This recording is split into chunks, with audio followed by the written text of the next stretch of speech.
We all know that digital computers changed virtually every aspect of our life. Well, the arrival of quantum computers could be even more historic than that. We're now in the initial stages of the next revolution. We're talking about a new generation of computers, the ultimate computer, a computer that computes on atoms, the ultimate constituents of matter itself. The question is, who's involved in this race to perfect quantum computers? And the answer is everyone. All the big players are part of this race because if they're not, Silicon Valley could become the next Rust Belt. Also, anyone who's interested in security is interested in quantum computers. They can crack almost any code that is based on digital technology.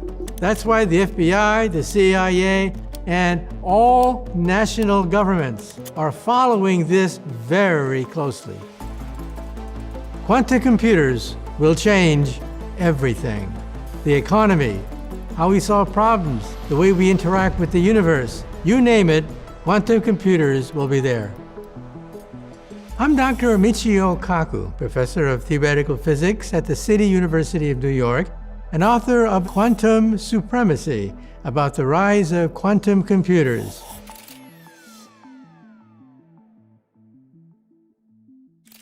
You see, computers have gone through three basic stages. Stage one was the analog computer. So 2,000 years ago, there was a shipwreck.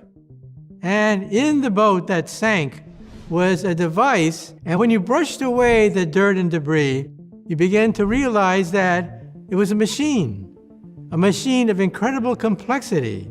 It was, in fact, the world's first analog computer, and it was designed to map the motion of the moon, the sun, and the planets to simulate the universe.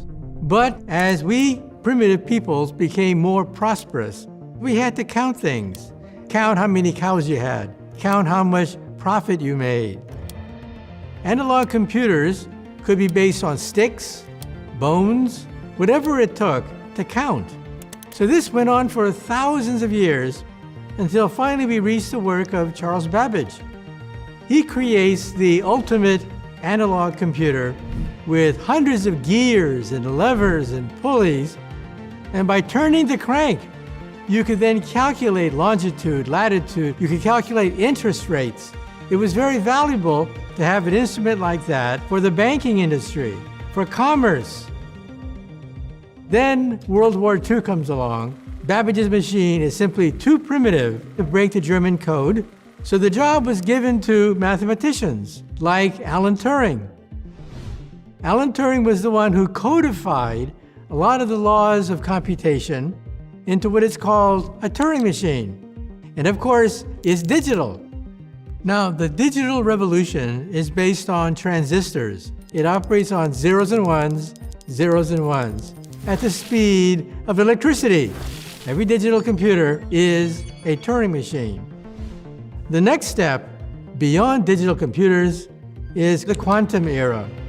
Richard Feynman was one of the founders of quantum electrodynamics, but also a visionary. And he asked himself a simple question: how small can you make a transistor? And he realized that the ultimate transistor is an atom. One atom that could control the flow of electricity, not just on or off, but everything in between. We have to go to quantum computers, computers that compute on atoms rather than on transistors. Transistors are based on zeros and one. Reality is not. Reality is based on electrons and particles, and these particles in turn act like waves.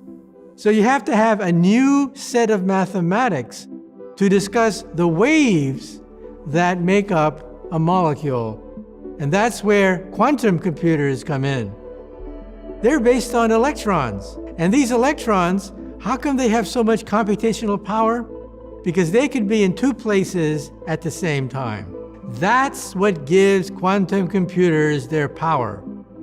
They compute on not just one universe, but an infinite number of parallel universes.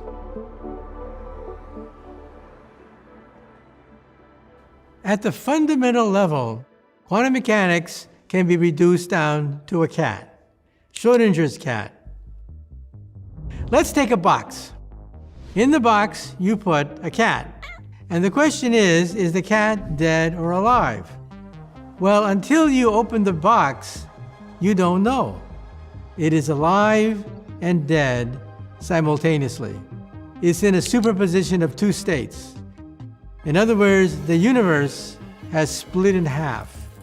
In one half, the cat is alive. In the other universe, the cat is dead. That's the basis of the quantum theory, that until you make a measurement, the cat can exist in both states simultaneously.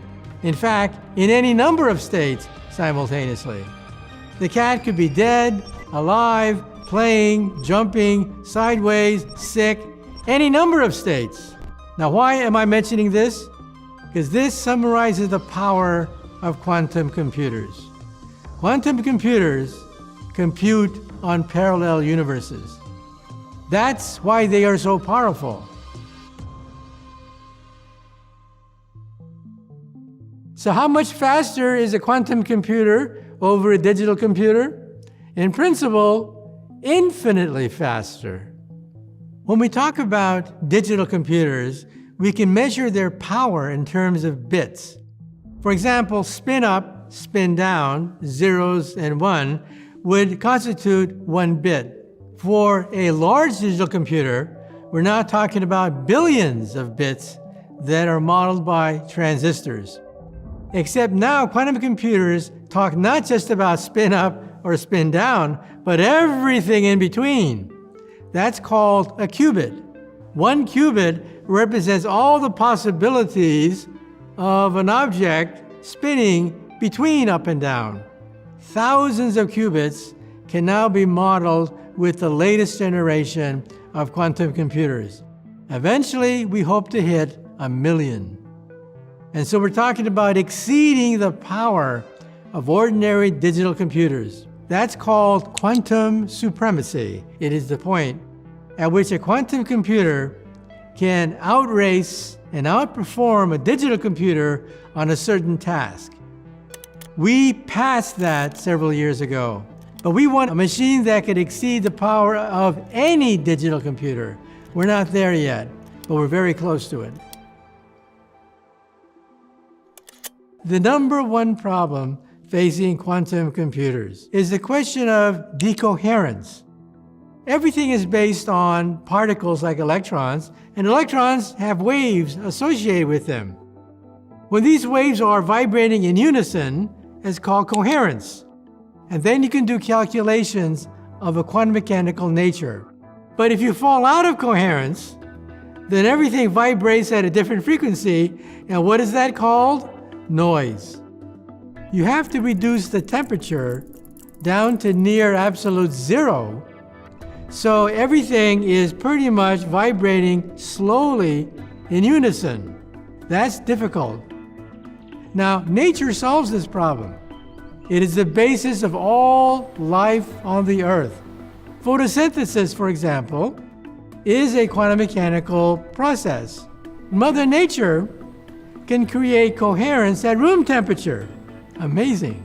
A flower can do calculations that our most advanced quantum computer cannot. Mother Nature is still smarter than us when it comes to the quantum theory.